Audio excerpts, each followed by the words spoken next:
The morning Elena Neshoba collapsed at the mission steps, the blood came fast. Too fast. She heard the church bells ringing overhead, felt the rough adobe scrape her palms as she tried to stand, tasted copper and dust. Then Tom Garrett was there, his hands beneath her shoulders, lifting. "Get the doctor," he said. Behind them, skirts rustled. Mrs. Yates pulled back, her face tight. Mrs. Cole whispered something that sounded like "cursed womb."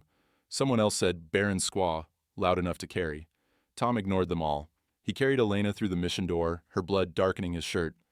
Doc O'Brien rushed forward and the door slammed shut on the women still whispering outside. Elena's medicine bundle slipped from her dress and hit the floor. Sweetgrass scattered. Tom knelt, gathered it carefully, placed it in her hand. Doc O'Brien leaned close to Tom. This wasn't her body failing. Someone hurt her long ago. Doc O'Brien's hands were cool against Elena's stomach. The stethoscope pressed, moved, pressed again. Elena stared at the whitewashed ceiling and tried not to think about the women outside, still talking. "Scar tissue," Doc said quietly. She was a widow, Irish, with gray threading through her red hair. Her fingers traced something Elena couldn't see. "Old infection. Pelvic? Maybe from childbirth trauma or—" She paused. "When did your tribe tell you that you were barren?" Elena's throat closed. "After my first blood, 16 years old." "Who examined you?" "The shaman. He said I was marked, cursed." Elena touched the faint scars on her inner arm, ritual marks that had meant exile. "My mother died birthing me. He said the curse passed to my womb."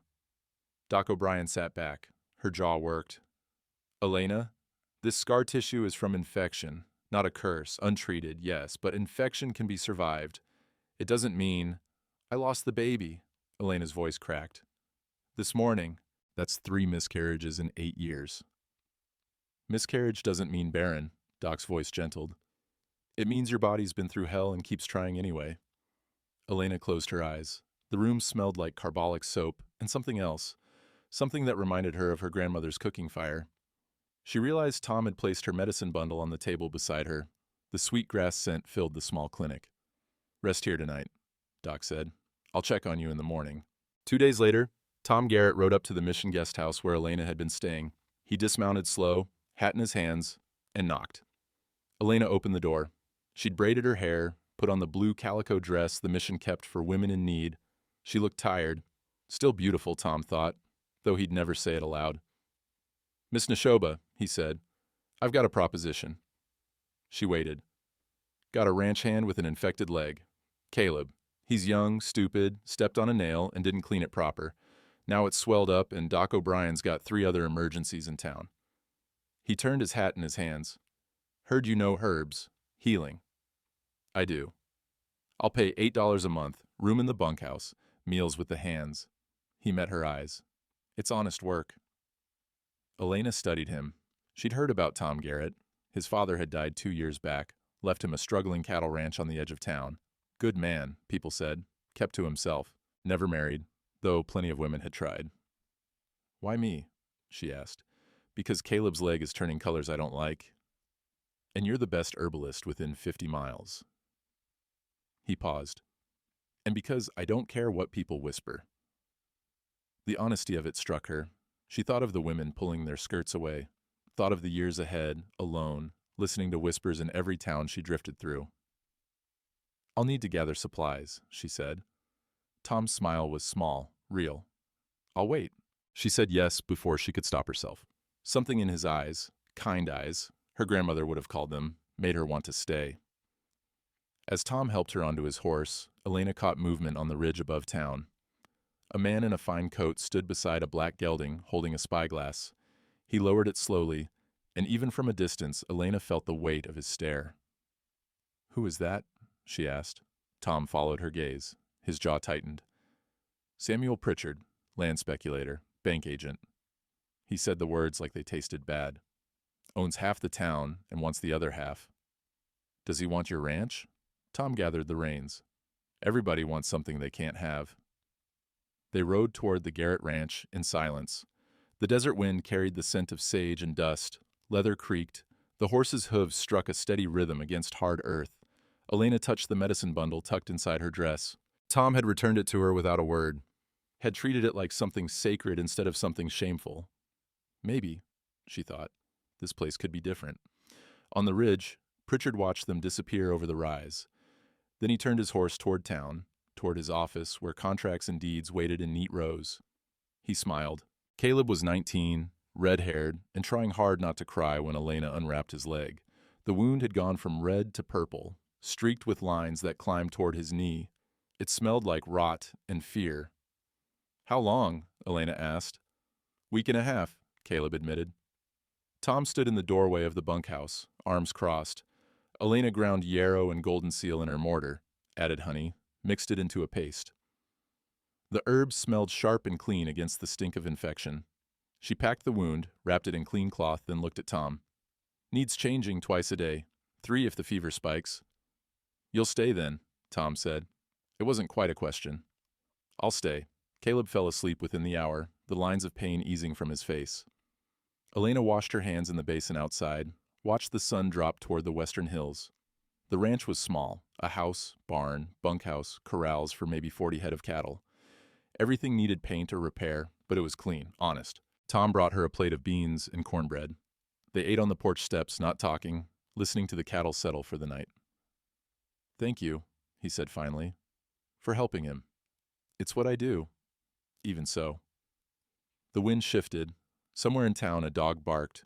Elena thought about the women at the mission steps, their faces tight with judgment. She wondered how long it would take for the whispers to reach the ranch. Not long, as it turned out. 3 days later, Elena rode into town with Tom to buy supplies. Caleb's leg was healing clean, the fever broken. She needed more golden seal, some white willow bark, thread for stitching. The general store fell silent when she walked in. Mrs. Yates stood by the fabric table, her daughter beside her. 2 other women pretended to examine canned goods. The shopkeeper, Mr. Kern, cleared his throat. "Morning, Miss Neshoba," he said carefully. "Morning." Elena moved toward the medicinal shelf. Behind her, she heard the whisper, not even trying to be quiet. "Barren squaw," Mrs. Yates said. "Living out there with him. Shameful." Elena's hand tightened on the jar of golden seal. She set it on the counter, pulled coins from her pocket. Her face stayed calm. She'd learned long ago not to let them see the wound. Mr. Kern rang up her purchase, his eyes apologetic. "That'll be 60 cents. The door opened. Boot heels struck the wooden floor. Tom walked in just as Mrs. Yates said it again, louder this time. "Barren squaw won't change anything. He needs a real wife." Tom stopped. The store went dead quiet. He looked at Mrs. Yates. Didn't say anything, just looked. His jaw was tight, his eyes cold. The kind of cold that made men step back in saloons. Mrs. Yates flushed. "I'm simply saying—" "I heard what you said." Tom's voice was level, soft, dangerous. "Say it again, and you'll find your husband's line of credit at my ranch permanently closed." "Mr. Garrett, We done here, Elena?" Tom asked, not looking away from Mrs. Yates. Elena picked up her package. "We're done." They walked out together. The whispers started again before the door even closed, but quieter now. Afraid. That evening, Samuel Pritchard sat in his land office, cigar smoke curling toward the ceiling. His clerk, Mr. Dunn, stood across the desk, holding a leather folder. "The Garrett deed," Pritchard said. Dunn opened the folder with trembling hands. Inside, the deed lay crisp and official, dated 1884. Pritchard's finger traced down to the 3rd paragraph. "Read it," Pritchard said. Dunn's voice shook. "In the event the title holder fails to produce a legitimate heir within 3 years of inheritance, said property shall revert to the lending institution." He swallowed. "Sir, I don't remember that clause." "You don't need to remember." Pritchard leaned back. "You just need to witness my signature when I call Tom Garrett in here tomorrow." "But his father died 2.5 years ago. That means—" 90 days. Pritchard smiled. 90 days to produce an heir, or the ranch belongs to the bank, and the bank, Mr. Dunn, takes instruction from me. Dunn's hand shook as he set the deed down. The ink on that 3rd paragraph looked darker than the rest of the document, Dunn thought. Fresher. But he said nothing. He had a wife, 2 daughters. He needed this job. "Send a rider to the ranch," Pritchard said. "Tell Garrett I require his presence tomorrow at 9 o'clock. Business matter." After Dunn left, Pritchard poured himself whiskey. Through his window, he could see the ridge where the Garrett ranch lay 3 miles out. Railroad surveyors had confirmed it last month.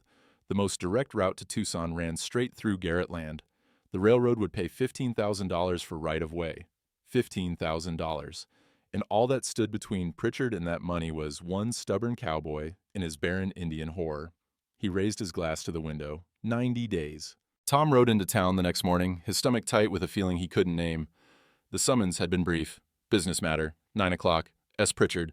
The land office smelled like cigar smoke and ink. Pritchard sat behind a polished desk, Mr. Dunn standing to the side with a folder clutched against his chest. Mr. Garrett.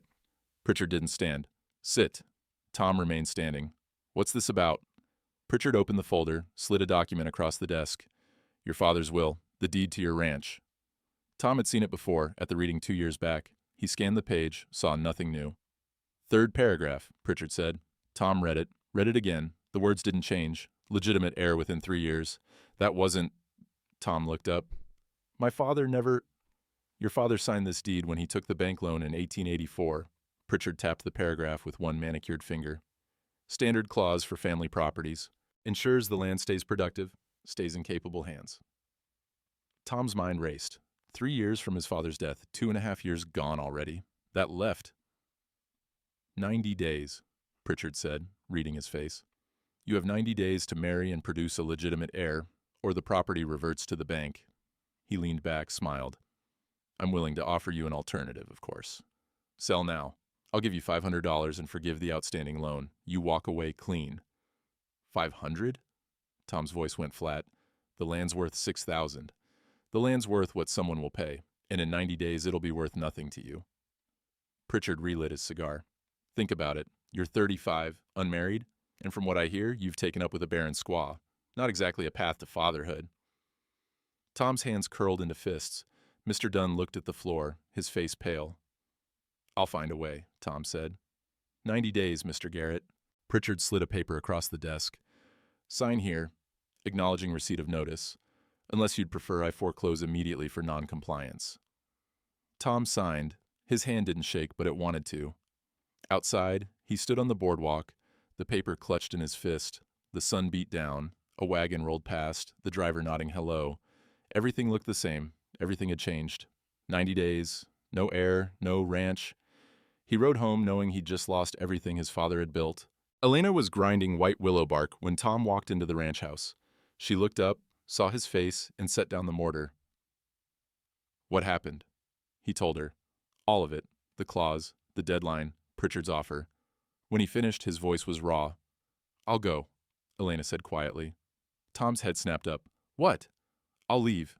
She kept her hand steady on the table, though her heart was breaking. You need a wife, a woman who can give you a child. Her voice caught. I'm not that woman. Tom crossed the room in 3 strides. He took her hands, rough and desperate. I don't want another wife. Tom, I want you. His eyes were fierce. I've wanted you since the day I saw you at those mission steps. I don't care what they say. I don't care what Pritchard thinks. I want you, Elena. But the ranch, to hell with the ranch. His voice broke. Do you hear me? To hell with it. I'm not losing you for a piece of land. She kissed him then. Kissed him like it was the first time and the last time.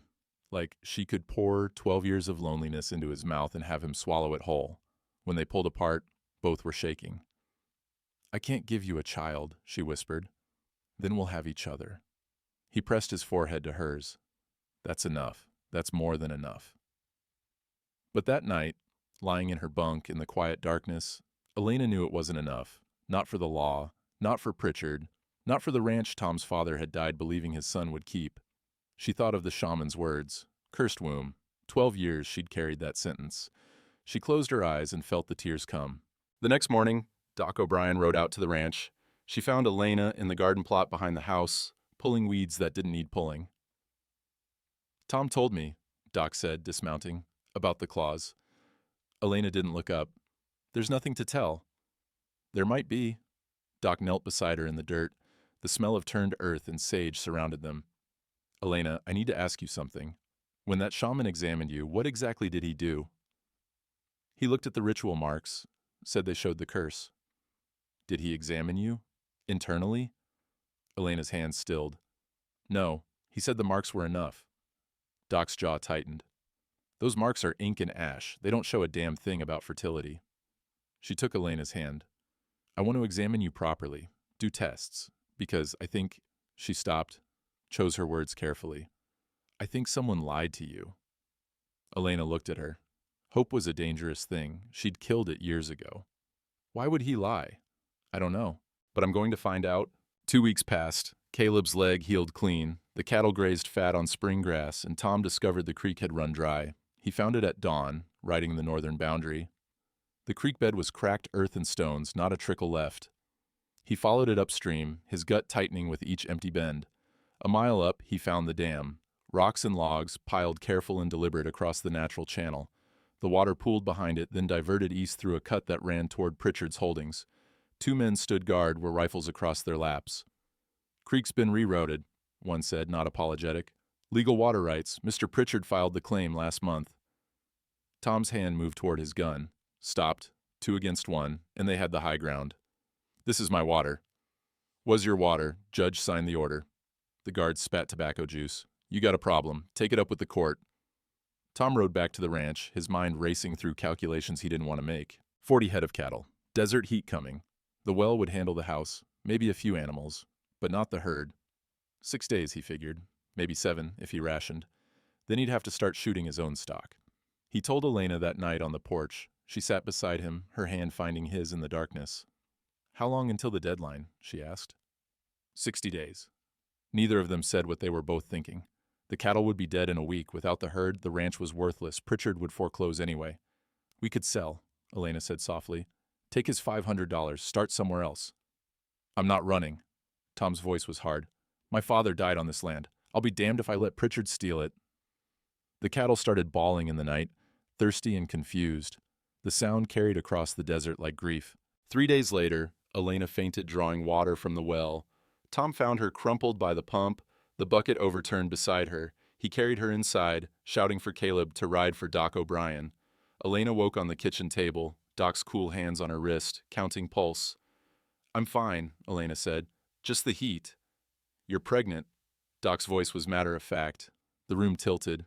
Tom's hand found the back of a chair. What? Elena whispered. Doc helped her sit up. About 8 weeks, I'd say. Maybe 9. She looked between them. You didn't know? Elena's hands went to her stomach. Flat, empty. Except it wasn't empty. It was... But you said... Elena couldn't finish. The shaman said I was barren. You said there was scar tissue. I said the scar tissue was from infection. Doc pulled a chair close, her face serious. Elena, I need to ask you something, and I need the truth. When you were 16, when the shaman declared you barren, was there a boy, someone who wanted to marry you? Elena's breath caught. Yes, Nashota. We were promised. And after the shaman's declaration? He married the shaman's daughter instead. The memory was old, scabbed over. Everyone said it was better that way, that I was cursed. Doc's eyes went hard. The shaman lied. He read those ritual marks however he wanted, told you what served his daughter's interests. She took Elena's hands. There's nothing wrong with your womb, Elena. Never was. The miscarriages were from untreated infection, which has healed. You're fertile. You're pregnant, and you're going to be fine. Tom made a sound, half laugh, half sob. He dropped to his knees beside the table, his face pressed against Elena's hand. We're having a baby, he said, his voice breaking. Elena, we're... 30 days. Elena's voice cut through the joy like a blade. We have 30 days left before foreclosure. The room went silent. Doc looked between them, understanding dawning. Even if I give birth on time, Elena said, her voice shaking, the baby won't be born for 7 months. The heir clause requires legitimate heir within 3 years, Tom finished. His face had gone pale. Pritchard wins anyway. Doc stood abruptly, her chair scraping. The hell he does. She grabbed her medical bag. Elena, you're 8 weeks pregnant. That gives us proof of intent. You two were actively trying to produce an heir. We weren't married when Tom stopped. Then get married. Doc's voice was steel. Today, right now, I'll witness it, and Father Miguel will record it. She looked at Tom. That child is coming. You've got intent, you've got commitment, and by God, you've got a woman who was told she was barren and beat those odds anyway. Tom looked at Elena. Will you marry me? She thought of 12 years of exile, thought of the whispers, the shame, the curse that had never been real, thought of this man who'd seen her bleeding on mission steps and hadn't walked away. Yes, she said. They stood together, Elena's hand on her stomach where a life grew that shouldn't exist, Tom's arm around her waist, holding her steady. Outside, the cattle bawled, the creek bed stayed dry, and somewhere in town, Pritchard sat in his office, counting down the days until he owned everything Tom Garrett had ever loved. But in the ranch house kitchen, with Doc O'Brien already pulling on her riding gloves to fetch Father Miguel, something shifted. The lie had held for 12 years. The truth was just beginning. Doc paused at the door. Elena, I'm going to find that shaman, and when I do, I'm going to make sure everyone knows what he did to you. Elena nodded, tears streaming down her face. Not from sadness this time, from rage and from hope, that dangerous, terrible, beautiful thing she'd thought was dead. Tom pulled her close as Doc rode out, dust rising behind her horse in the failing light. They had 30 days to save a ranch, prove a pregnancy, and fight a man who owned half the territory. The math was impossible. But then again, so was the child growing inside her. Father Miguel married them in the mission courtyard at sunset. Doc O'Brien stood witness, and Caleb held Tom's hat, his young face solemn with the weight of the moment. Elena wore the blue calico dress. Tom wore the only clean shirt he owned. They had no rings, no flowers, no family watching. Just two people and the words that made them legal in the eyes of God and the territory. Father Miguel spoke in Spanish first, then English, then, at Elena's quiet request, in Apache. The old priest's accent was rough, but the words were right, sacred. When he asked for the vows, Tom took Elena's hands.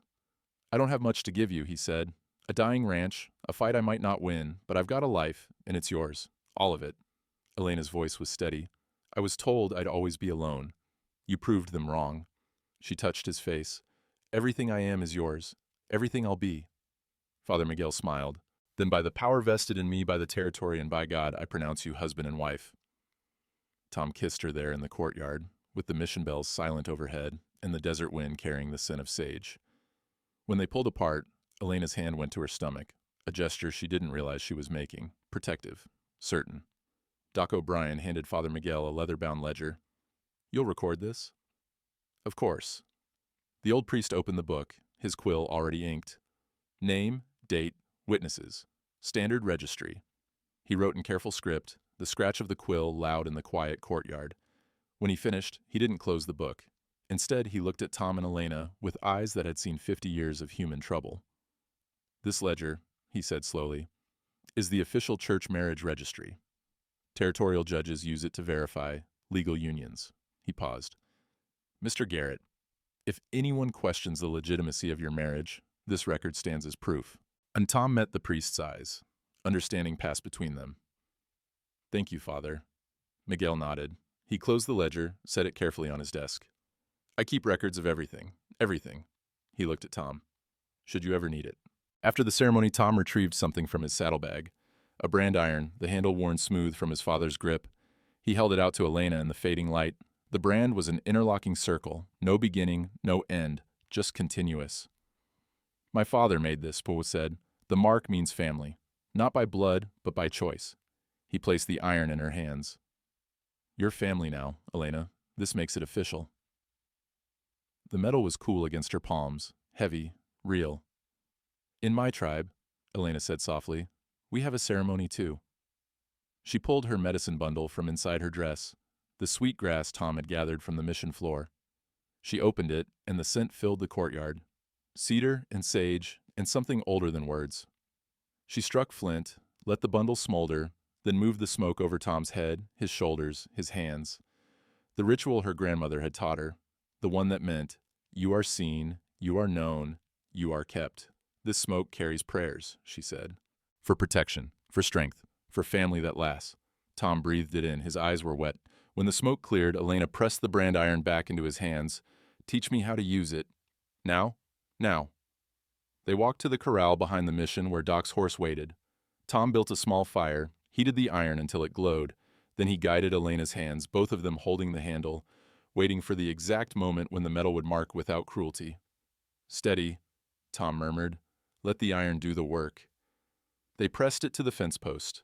The wood hissed, smoke rose. When they pulled away, the interlocking circle was burned deep and permanent. Family, Tom said. Family, Elena repeated. Doc O'Brien watched from the mission steps, her medical bag at her feet. Father Miguel stood in the doorway, his ledger safely locked in his office desk. And on the ridge above town, invisible in the gathering darkness, Samuel Pritchard watched them through his spyglass. He saw the ceremony, the brand, the smoke, saw the way Tom Garrett held his new wife like she was something precious. Pritchard lowered the glass. 30 days left. The creek still dry, the herd still dying. A pregnant squaw and a marriage certificate wouldn't save them. He turned his horse toward town, toward his office where contracts waited and judges could be bought for the price of a good meal. Let them have their ceremony. Let them have their hope. In 30 days, he'd have their land. At the mission, Tom and Elena climbed onto his horse together. She sat in front of him, his arms around her waist, his hand resting where their child grew in secret. They rode home under stars that didn't care about deeds or deadlines or the lies men told. The brand iron hung from Tom's saddle, still warm, still marked with the proof of what they'd just become. The town split over the Garretts within a week. Mr. Kern, at the general store, extended Tom's credit line without being asked. "Your money's good here," he said, loud enough for Mrs. Yates to hear. She'd been standing by the pickle barrel, her mouth tight with disapproval. At the saloon, Mr. Briggs, who owed Tom $60 from a cattle deal 2 years back, stood up when Tom walked in. "This man's drinks are on the house," Briggs announced. "Any man who'd choose honor over convenience deserves respect." 3 cowboys nodded, 2 looked away, 1 muttered something about Indian lover and left. But the whispers continued. Elena heard them when she went to town for supplies. Pregnant squaw, trapped him. Thinks a baby will save them. She kept her head high and her hands steady. Let them talk. She'd survived 12 years of worse. The cattle kept dying. Tom shot 2 on the 7th day, butchered them for meat they couldn't sell. The rest stood hollow-eyed in the corral, bawling. 23 days left until foreclosure. Doc O'Brien rode out to the ranch on a Tuesday morning. She found Elena in the garden, planting herbs that might not have time to grow. "I found him," Doc said without preamble. "The shaman who examined you." Elena's hands stilled in the dirt. "Where?" "Reservation, 40 miles south. I rode out yesterday." Doc's face was hard. "His name is Dakota. His daughter, the one who married your Nashota. She's widowed now, 3 children, living in his house." "What did he say?" Doc dismounted, tied her horse.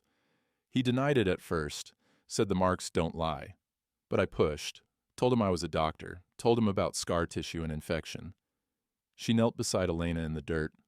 "He finally admitted it, said you were too strong-willed, said Nashota needed a gentler wife."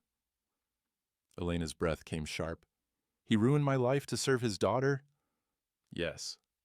Doc's voice was quiet. "He did." For a long moment, neither woman spoke. A crow called from the barn roof. The wind carried the smell of dust and dying grass. "Will he confess publicly?" Elena asked. "No, he's old, afraid of losing status." Doc pulled a folded paper from her bag. "But I wrote down everything he told me, signed and witnessed. It's not a confession, but it's something." Elena took the paper. Her hands shook. 12 years. 12 years of believing she was cursed, broken, worthless. All because one old man had wanted to protect his daughter's marriage prospects. "Thank you," Elena whispered. Doc gripped her shoulder. "You're going to beat this, Elena. The pregnancy, the ranch, all of it. I'll testify before any judge in the territory if I have to." That night, a rider came to the ranch. A thin man with nervous hands. Mr. Dunn, Pritchard's clerk. He dismounted quick, looked over his shoulder like he expected to be followed. "Mr. Garrett," he said, "I need to speak with you, privately." Tom led him to the barn. Elena watched from the porch, her hand on her stomach where the baby had started to flutter. Small movements like bird wings. They were gone for 20 minutes. When Tom emerged, his face was different, harder, hopeful. Dunn rode away fast, disappearing into the darkness. Tom climbed the porch steps, pulled Elena against him. He brought proof. Proof of what? The heir clause. Tom's voice was tight with controlled rage. "It's forged. Dunn added it after my father died, under Pritchard's orders. He kept the original deed, the one without the clause." Elena's heart hammered. "Why would he tell you?"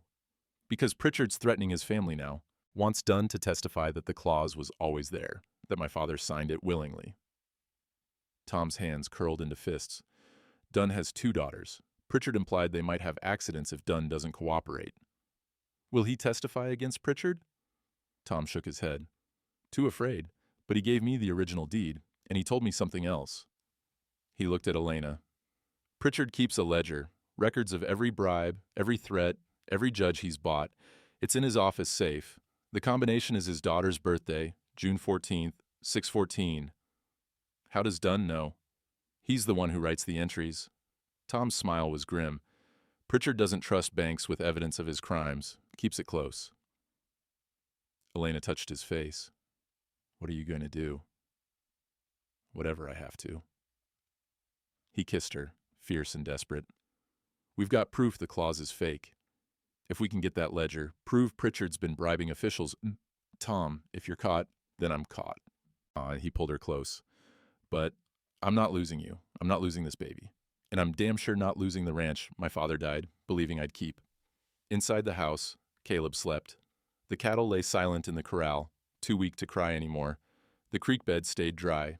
And somewhere in town, in a land office that smelled of cigars and greed, a ledger sat in a safe waiting to condemn its keeper. Father Miguel had said he kept records of everything. Turned out, so did Samuel Pritchard.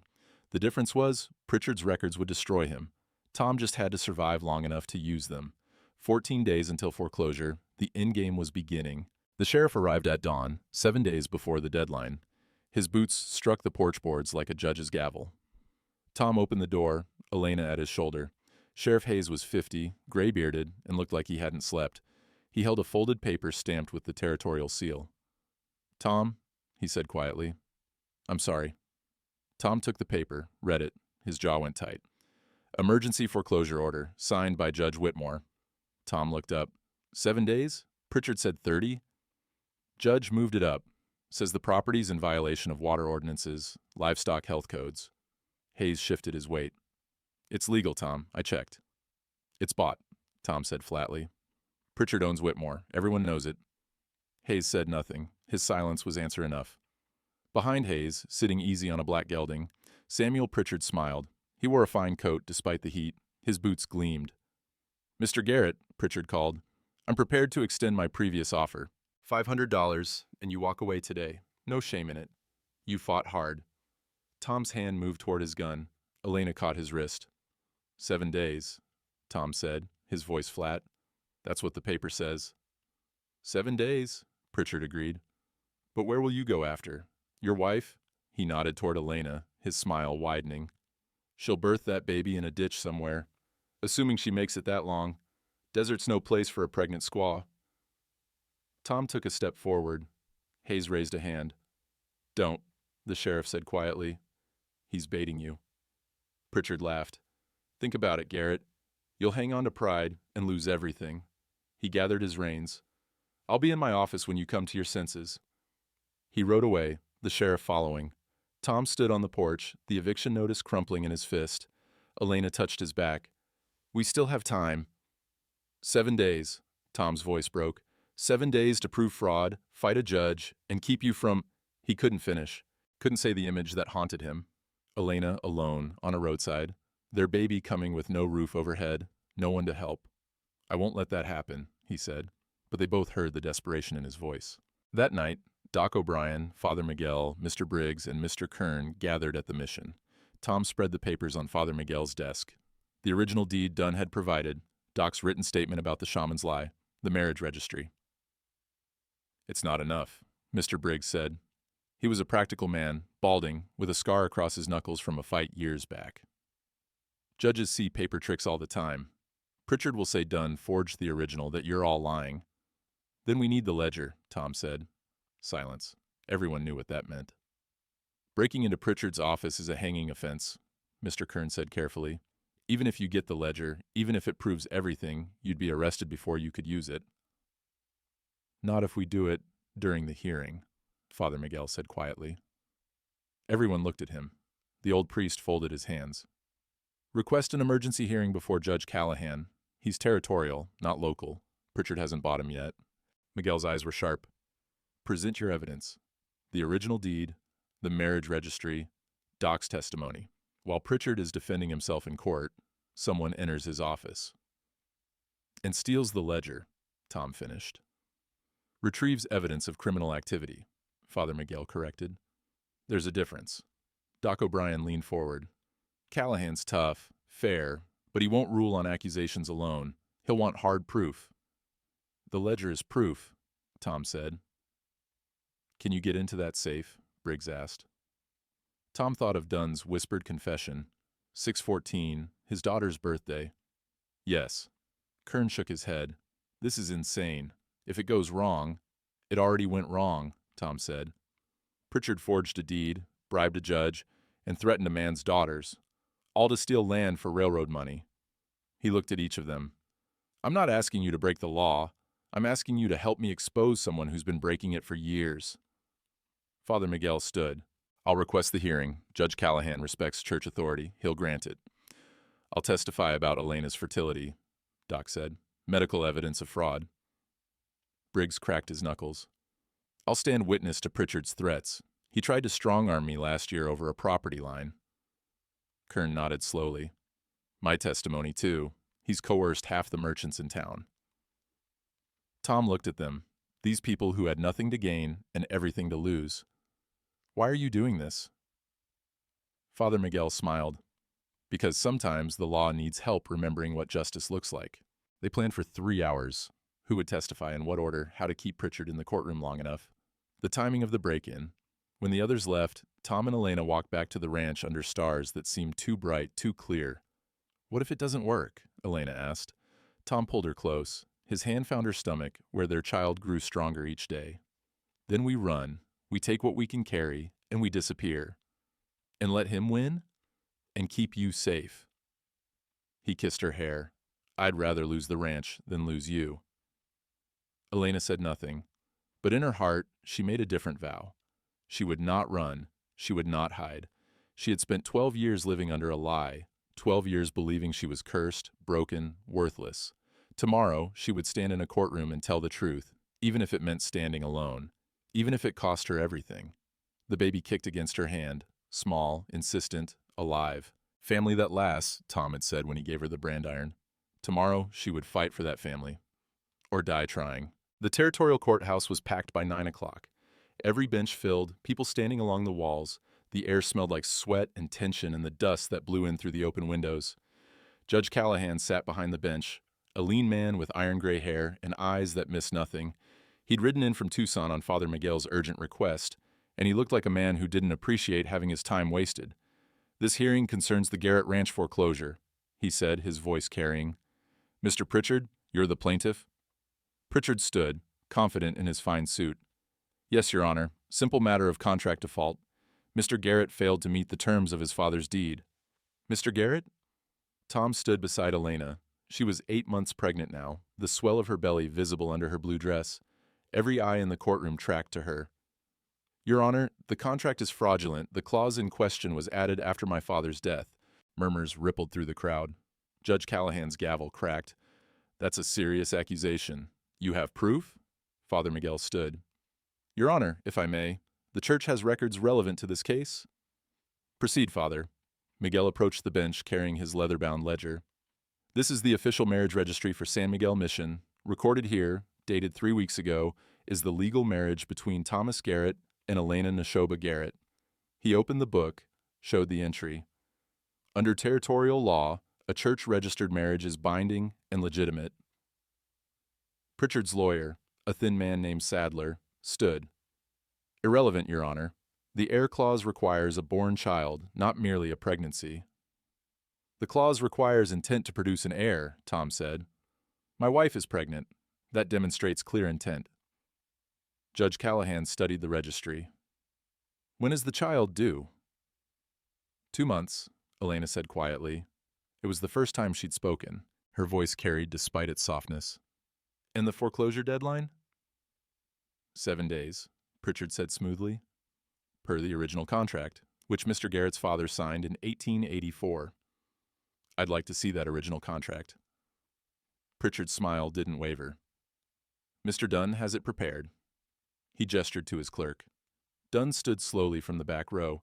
His hands shook as he approached the bench. He laid the deed before the judge, the one with the heir clause in darker ink. Tom caught Dunn's eye. The clerk's face was pale, sick. Judge Callahan examined the document. This appears to be in order. Your Honor, Tom said, his heart pounding.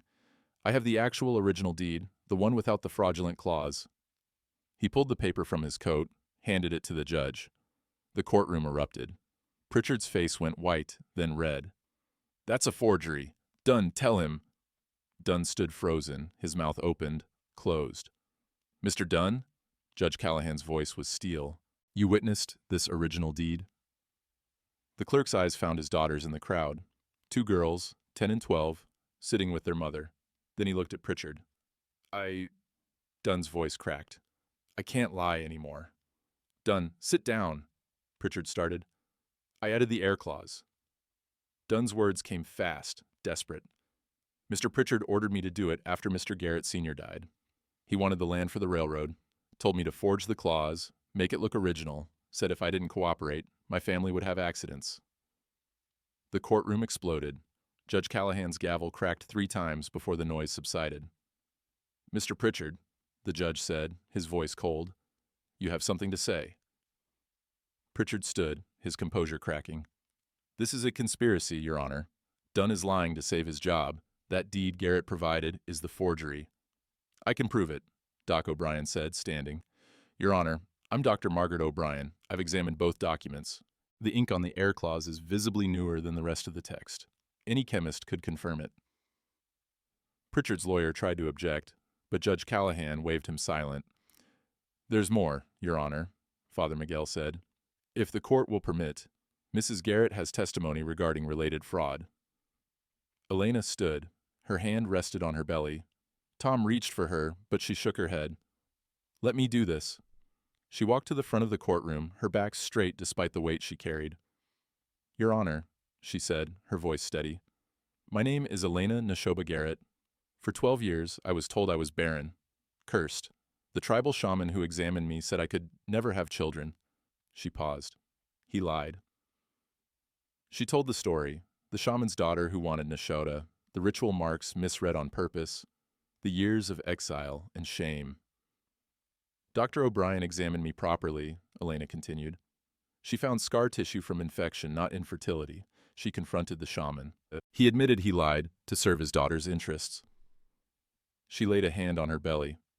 I'm 8 months pregnant, Your Honor. I was never barren, never cursed, just convenient to discard.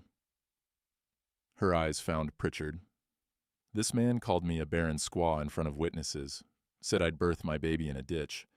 He based his entire foreclosure scheme on the belief that I couldn't give my husband a child. Her voice hardened. He was wrong about me, and he's wrong about this deed. The courtroom was dead silent. Judge Callahan leaned forward. Mrs. Garrett, do you have documentation of the shaman's confession? Doc O'Brien stood. I do, Your Honor. Signed statement, witnessed. She brought it forward. The judge read it, his expression unreadable. Pritchard's composure was fracturing. This is absurd. Some Indian witch doctor's lies have nothing to do with... They have everything to do with your fraud, Tom said, stepping forward. You built your entire scheme on the assumption my wife couldn't bear children. You forged a deed to force that assumption into law. But she's pregnant, the deed is fake, and you're exposed. Where's your proof? Pritchard snarled. Dunn's word, a pregnant squaw's story, some church records. He turned to Judge Callahan. Your Honor, I demand you dismiss this circus. I have more proof, Tom said. He pulled the ledger from inside his coat. Pritchard's face went gray. This is Samuel Pritchard's private ledger, Tom said, laying it on the bench. Records of every bribe he's paid, every official he's bought, every threat he's made, including payments to Judge Whitmore to rush the foreclosure order. Pritchard lunged forward. That's stolen. That's... The sheriff caught him, pulled him back. Judge Callahan opened the ledger, turned pages. His face darkened with each entry. Judge Whitmore, $200. February. Sheriff Hayes, $150. March. He looked up. Mr. Pritchard, this is a record of systemic corruption. It's fabricated. Garrett broke into my office.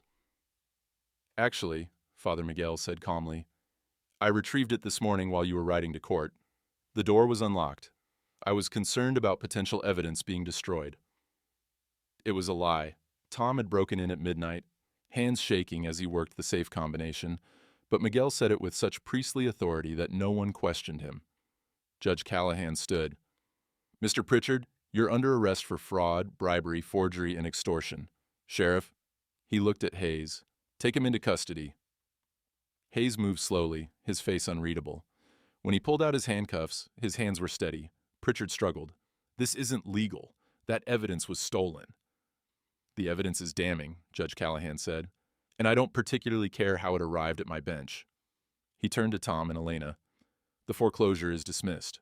The deed is yours, free and clear. The fraudulent clause is void." He brought his gavel down. The sound echoed like a gunshot. For a moment, no one moved. Then the courtroom erupted into chaos. Cheering, shouting, the scrape of benches as people stood. Mrs. Yates sat frozen, her face pale. Mr. Briggs was clapping. Mr. Kern had tears in his eyes. Tom pulled Elena against him, buried his face in her hair. She was shaking, or maybe he was. Maybe they both were. "It's over," she whispered. "It's over." Sheriff Hayes led Pritchard out in handcuffs. The land speculator was still shouting about conspiracies and theft, but no one was listening anymore. Elena's hand found Tom's, their fingers interlocked, like the brand, like the promise. Family that lasts, they'd kept it. The crowd parted as Tom and Elena walked out of the courthouse. Some reached out to touch Elena's shoulder, murmur congratulations. Others stayed back, shamefaced, Mrs. Yates among them, her eyes downcast. On the courthouse steps, Doc O'Brien waited with Father Miguel. The old priest was smiling. "That was well done," he said to Tom. "You lied under oath," Tom said. "About retrieving the ledger." Miguel's smile widened. "I retrieved evidence of criminal activity from an unlocked office. That's not lying. That's creative truth-telling." He touched Elena's hand. "Go home, child. Rest. You've had enough excitement for one day." Elena nodded, but her eyes were on the street beyond.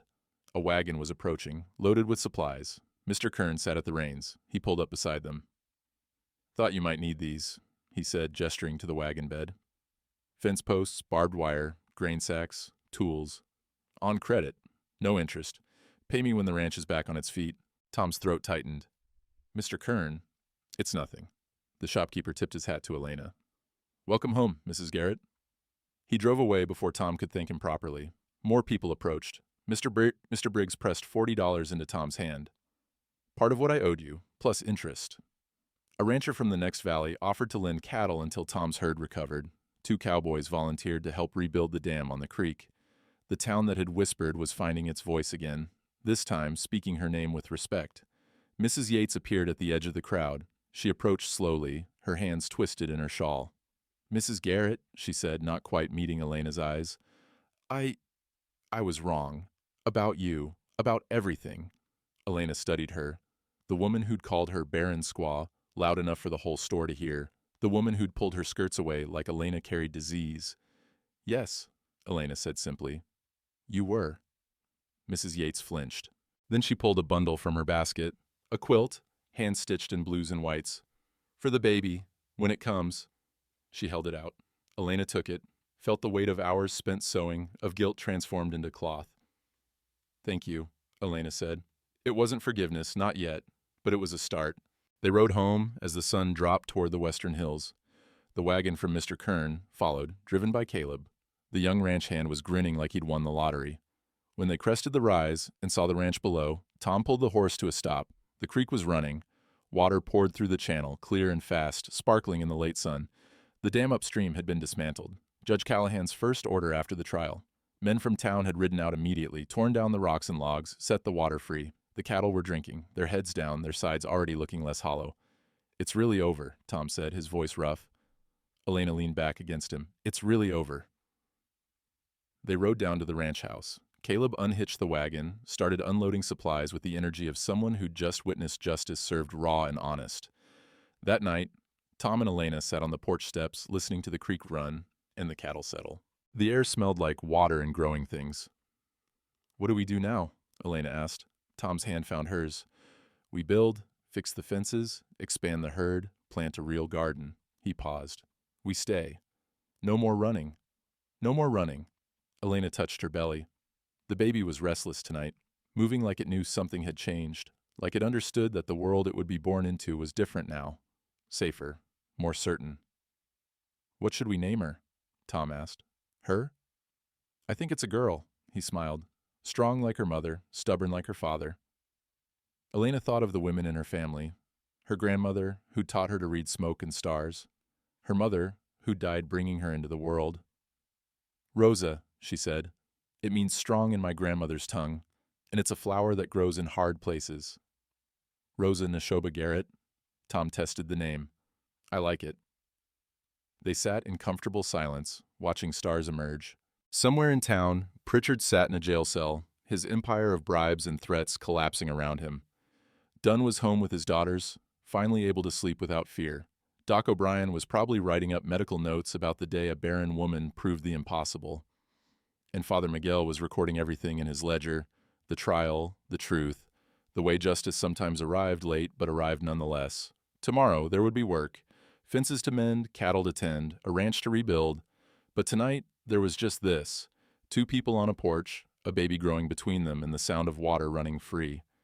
Tom pulled the brand iron from where it leaned against the porch rail. He'd brought it home from the mission after the wedding, hadn't known quite what to do with it.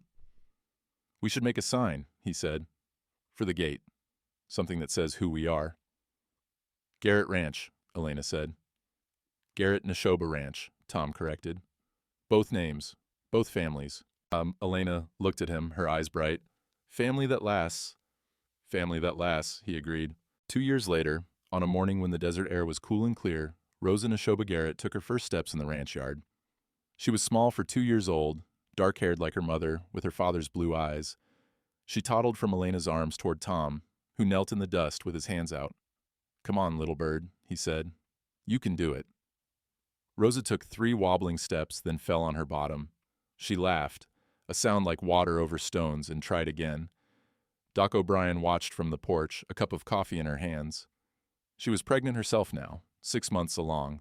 A late-life miracle, she called it, though Elena suspected it had more to do with finally believing miracles were possible. Father Miguel had ridden out to bless the new ranch sign that hung over the gate. Hand-carved wood, burned with the interlocking brand. Garrett Neshoba Ranch, Estes 1887. The creek ran clear. The herd had grown to 60 head. The garden produced more vegetables than they could eat, and Elena had started selling herbs to other ranches. On the doorframe of the house, a sweet grass bundle hung, the same one Tom had gathered from the mission floor the day Elena nearly died, the same one she'd used in their wedding ceremony. It was dried now, faded, but still there, still sacred. Rosa finally made it to Tom's arms. He scooped her up, tossed her in the air. Her laughter rang across the ranch. Elena stood beside them, her hand resting on her belly where a second child grew. A boy this time, Doc said, due in 4 months. Tom caught her eye over Rosa's head, smiled that smile that still made her heart stutter. Want a teacher? He asked, nodding toward the brand iron that leaned against the barn. Elena took Rosa from him. The little girl's hand reached for the medicine bundle tucked in Elena's dress, reaching for the scent that meant home, meant mother, meant safe. Not yet, Elena said, but soon, when she's old enough to understand what it means. What does it mean? Tom asked, though he knew. Elena kissed Rosa's dark hair.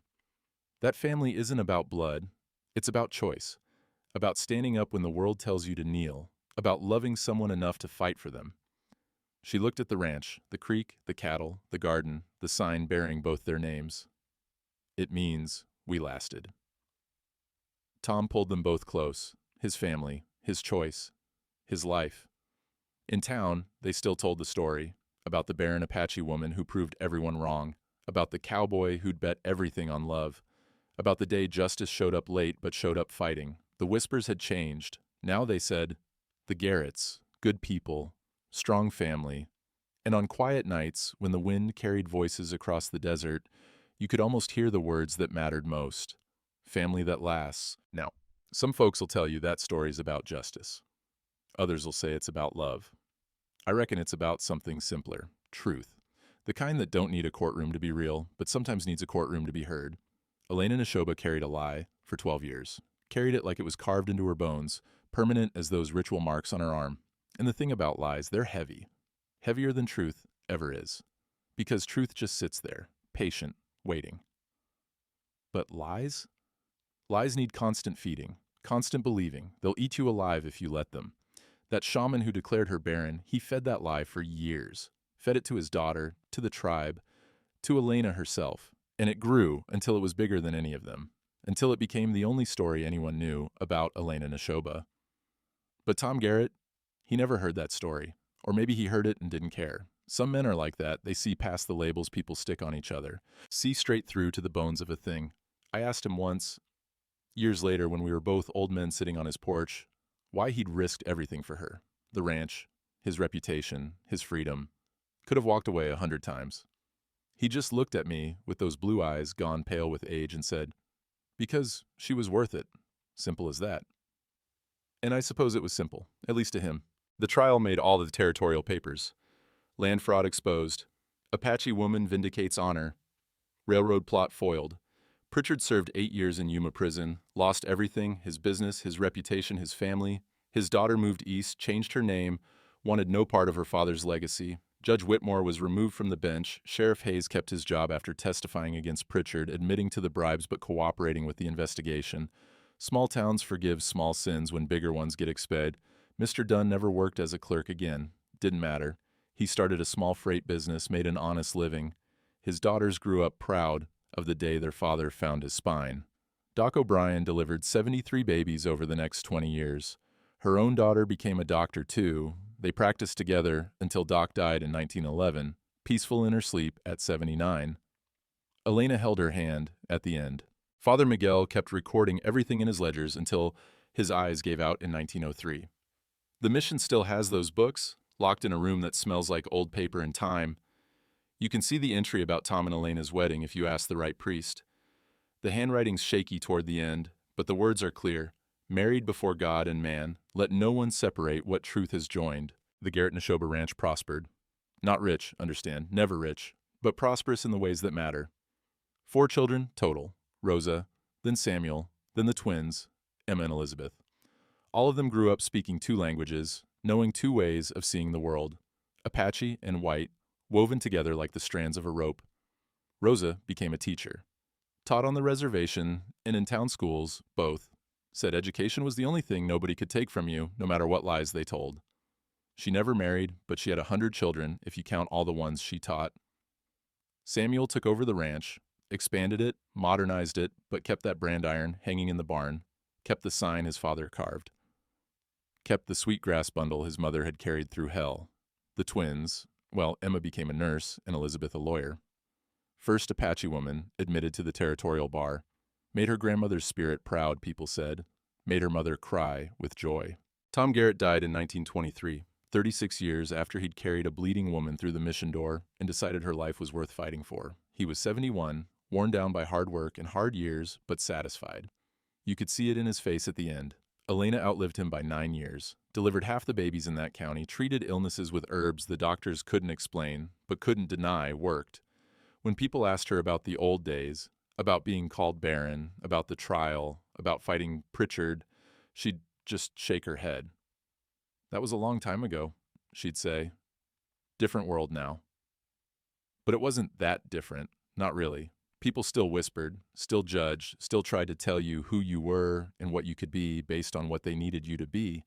The difference was, Elena had stopped listening. They buried her next to Tom in 1932, under a headstone that bore 2 names and 1 symbol, that interlocking brand carved deep in granite, family that lasts. At the funeral, Rosa read from her mother's journal. Elena had written it in her later years, wanted her grandchildren to know the truth. The last entry said this: I spent 12 years believing I was cursed, 12 years thinking my body had betrayed me, that I deserved the exile and the shame. And then, one man looked at me and saw something different, saw me, not the curse, not the label, just me. We built a life out of that seeing, built a family, built something that lasted. If you're reading this, grandchild, remember, the world will try to tell you who you are, will try to make you small, make you fit into boxes that serve their needs instead of yours. Don't let them. Stand up, speak truth, find someone who sees you clear and loves you anyway. That's what family means. That's what lasts. Last time I rode past that ranch, must have been 2003, maybe 2004, the sign was still there. Faded, weathered, but standing. Garrett Neshoba Ranch, the brand still visible if you looked close. Rosa's great-grandson runs it now. Cattle and solar panels, he told me. Modern operation.